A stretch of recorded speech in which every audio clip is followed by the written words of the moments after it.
hadirin forum Festival Kawasan Timur Indonesia yang saya banggakan. Saya, Bidan Joria Parmin, dari ujung timur Pulau Flores, Nusa Tenggara Timur, datang dan hadir di forum ini untuk menyerukan sebuah ajakan moral. Ayo kita semua, torang semua, peduli ibu hamil dan bayi baru lahir. Ayo peduli. Angkat tangannya dan katakan bahwa kalian semua peduli pada ibu hamil dan bayi baru lahir.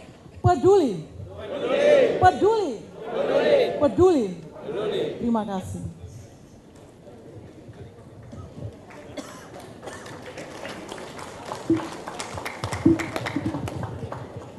Minta maaf ya, ada telepon.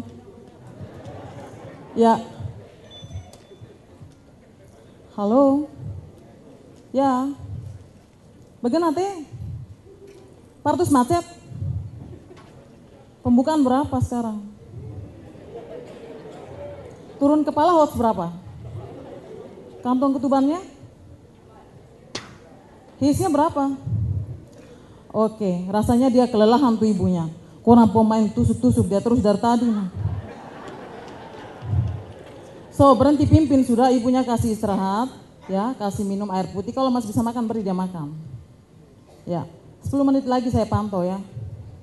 Sabar, kakak mau presentasi di Bakti nih, di Palu. Oke, serahkan 10 menit lalu pimpin, nanti saya pantau. Ya, sukses. Minta maaf, saya sambil bawa saya 2 handphone ini, karena saya saat ini sedang memantau ada 4 persalinan yang terjadi di Flores Timur. Dan kedua perangkat sederhana ini telah menyelamatkan sekitar lebih dari 12.000 persalinan yang ada di kabupaten kami. Saya rasanya lebih baik tidak bawa dompet daripada tidak bawa handphone. Mati gaya langsung.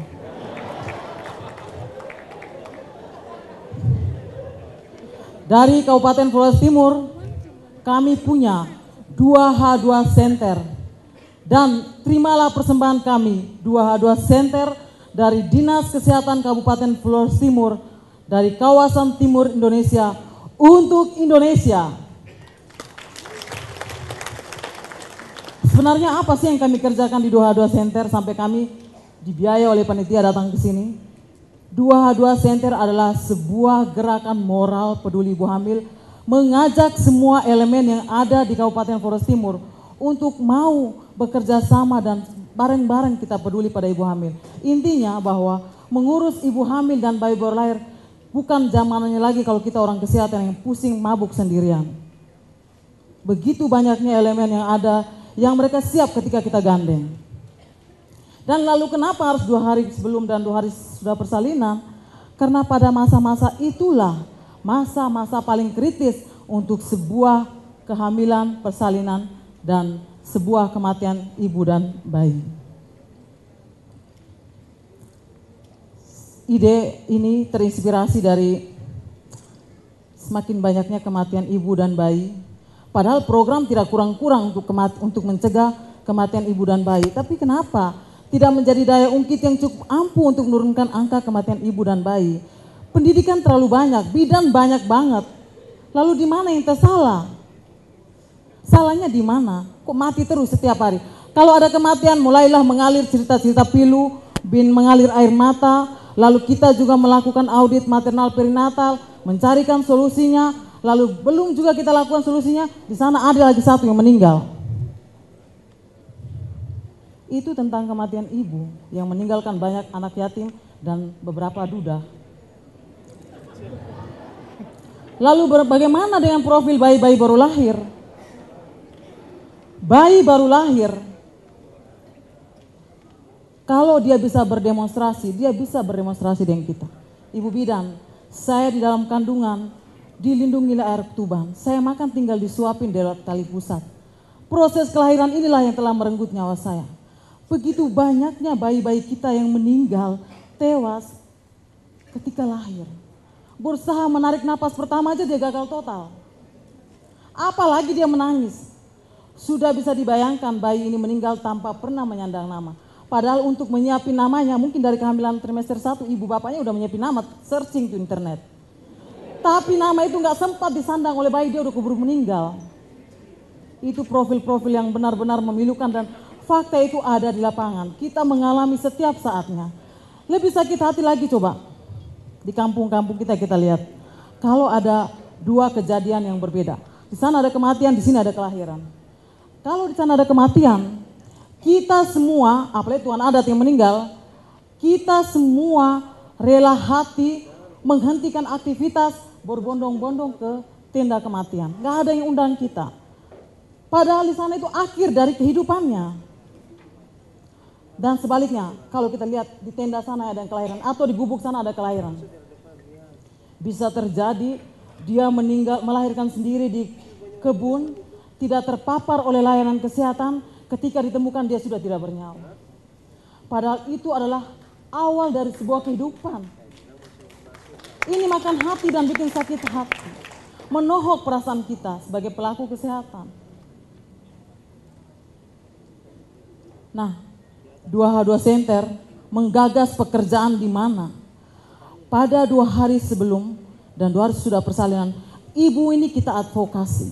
Jangan pernah ada celah bagi dia untuk melahirkan tidak di fasilitas kesehatan, apalagi ditolong oleh tenaga-tenaga yang tidak terampil. Lebih gawat lagi kalau dia melahirkan sendiri. Oleh karena itu, pekerjaan kami di 2H2 Center dimulai dari ketika ibu ini datang dan melakukan kontak pertama oleh tenaga kesehatan. Di saat itulah dia masuk dalam daftar buruan kami. Dia masuk dalam target operasi kami. Data ibu ini akan masuk menjadi database. Kita di center memiliki software yang terdiri dari seperangkat PC komputer, lalu handphone yang sederhana ini asalkan dia memiliki kabel data, kita koneksikan setiap harinya, kita kirimkan SMS-nya ke jejaring kita, terutama 2 hari sebelum dan 2 hari sudah persalinan. Saya punya slide-slide menggambarkan bagaimana respon dari para pastor yang kalau di tempat kami adalah Tuhan ya. Apa kata pastor itulah kata Tuhan. Dan ini adalah jejaring kami yang sangat ampuh ketika kita mulai gerakan peduli ibu hamil. Lalu kalau pastor menjawab SMS kita itu biasa aja karena beliau adalah seorang yang memiliki duit. Yang luar biasa adalah dukun pun mau balas SMS kita. Saya suka tanya, Mama setiap hari balas orang pun SMS itu terada rugi pulsa. Dia jawab saya, hai rugi bagaimana? Satu pulsa kan 105 rupiah. Oh jadi satu pulsa 105 rupiah, saya juga baru tahu. Dan memang sekarang juga ada serbuan-serbuan SMS gratis yang memudahkan pekerjaan kami. Dan ini minim biaya, menggunakan teknologi yang sangat sederhana yang dimiliki oleh semua. Kita belajar dari berbagai kegagalan di tempat lain. Ketika dia coba-coba memasuki atau menggunakan teknologi tingkat tinggi, maka ini tidak akan jalan lagi. Karena kelompok jejaring kita berbagai dan bervariasi tingkat pendidikannya. Dan ini sangat berhasil, ampuh membantu kita. Nah, pertempuran akan lebih sengit lagi ketika ibu memasuki fase-fase persalinan. Saya bisa pastikan bahwa ketika saya berdiri di podium ini, saya bisa memantau 4 kejadian persalinan yang berada di ribuan mil jauhnya, berada di balik-balik gunung yang ada di Nusa Tenggara Timur, terutama di Kabupaten Flores Timur. Setiap saatnya, pembukaan dia sekarang berapa, kepalanya macet di mana, macet di stasiun berapa, bukan stasiun kereta api ya, ada bentuk panggul yang namanya stasiun, macet di stasiun berapa. Dan karena saya adalah seorang bidan senior, saya boleh memberikan arahan dari sini.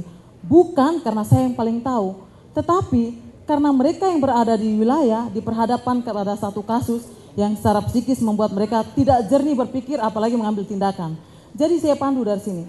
Kadang-kadang kalau plasentanya macet, 30 menit ditunggu tidak lahir, satu bidannya pegang handphone, terus tangannya dia akan masukkan lalu saya pandu dari sini.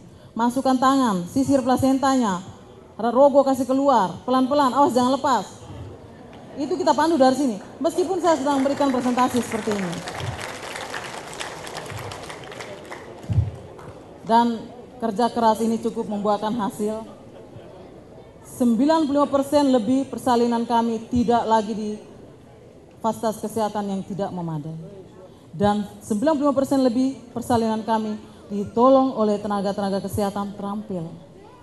Hanya saja memang angka kematian ibu dan bayi masih cukup tinggi. Saya kadang-kala berpikir ada 22 senter aja matinya segini banyaknya, mati. Apalagi tidak ada 22 senter, pasti matinya akan jauh lebih banyak lagi. Dan alhamdulillah bahwa praktek cerdas ini dengan menggunakan teknologi sederhana telah direplikasi oleh 21 kabupaten yang ada di Provinsi Nusa Tenggara Timur. Saya pikir kalau ini hal baik, kenapa kita tidak berbagi untuk kita maju bersama? Kita anak-anak NTT ini anak-anak yang sebenarnya tidak pantas mengeluh tentang sulitnya medan, kerasnya alam. Karena memang kita dari lahir sudah diperhadapkan pada kondisi begini. Justru kita harus jadi pejuang yang tangguh. Karena apa? Karena kita sudah dipoles oleh alam yang tangguh, diluluskan pula oleh alam yang keras ini. Oleh karena itu kita harus jadi pejuang yang tangguh. Nah, pelajaran ini, pekerjaan ini juga saya yakin ada tantangan. Siapa bilang kami tidak boring? Kadang kalau kita bosan juga. Bayangin aja tengah malam jam 12, jam 3 kita duduk bodoh-bodoh di pelabuhan nunggu pasien yang datang dari pulau-pulau. Itu adalah pekerjaan yang tidak menyenangkan. Tetapi alhamdulillah sampai saat ini ketika ada kematian itu adalah stimulus yang paling oke, paling keren buat kita semakin semangat. Doping yang paling hebat kalau ada kejadian-kejadian luar biasa dan kami bisa sukses menyelesaikan kasus-kasus itu dengan baik. Kemudian untuk bisa menyelesaikan pekerjaan ini dengan baik, kami memiliki seorang teladan, sang tauladan. Beliau adalah Kepala Dinas Kesehatan Kabupaten Flores Timur, Dr. Yosep Usip Aman, yang saat ini kebetulan beliau tidak ikut di sini. Dan roh dari pekerjaan ini ada pada nilai dan tanggung jawab moral yang tinggi untuk bisa mengabdi dengan ketulusan yang sangat tinggi. Karena tidak ada biayanya. Untuk pulsa saja kita 1 bulan butuh cuman 150 sampai 200. Trennya sekarang menurun. Saya kemarin ngecek kenapa kita bulan ini pulsa kita turun sekali. Dari 150 turun 100 tidak sampai. Kata junior katanya sekarang lagi diserbu sama SMS gratis. Jadi kita tidak banyak keluarin biaya, alhamdulillah. Dan alhamdulillah juga dengan adanya 22 senter, Larantuka juga mendapat perhatian dari para operator-operator untuk memasukkan tower dan segala macamnya, sehingga 20 puskesmas itu tinggal 1 puskesmas lagi yang belum terakses oleh sinyal. Dan dia itu juga kemarin menyumbangkan 1 poin kematian untuk Republik ini.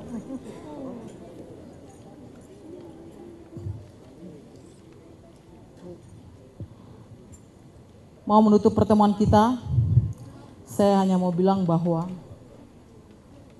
hari-hari saya menghadapi persalinan. Saya tahu pekerjaan ini berat, tetapi saya yakin pekerjaan saya tidak lebih berat ketika saya membayangkan teman-teman yang harus mikul pasien, lalu harus melawan kerasnya gelombang, bahkan kadang-kadang diseret oleh gelombang. Saya meskipun 24 jam ready, standby, saya di balik bed cover, di atas spons yang lembut. Tapi bayangkan teman-teman kita yang menentang badai di laut untuk bisa sampai ke pusat rujukan yaitu Rumah Sakit Larantuka, itu berat.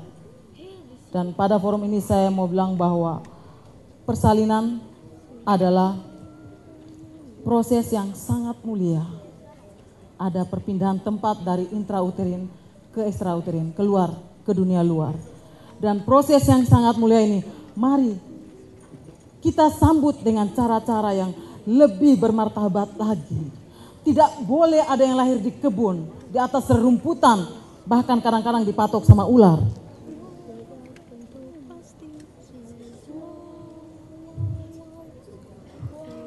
Yang terpenting dari kami, dari Nusa Tenggara Timur, kami juga mengusung moto Revolusi KIA. Revolusi KIA adalah datang 1, pulang 2, datang 1, pulang harus 2, 3 pun boleh. Artinya datang ibu sendirian kan, pulang harus 2, dibawa bayi 1, ibu sama bayi. 3 pun boleh kalau anaknya kembar 2, 3 dibawa, 2 dibawa pulang tambah ibunya 3. Tapi jangan pernah datang 1, pulang 1 karena bayinya meninggal atau enggak ibunya meninggal, atau enggak ada yang pulang sama sekali, dua-duanya tewas.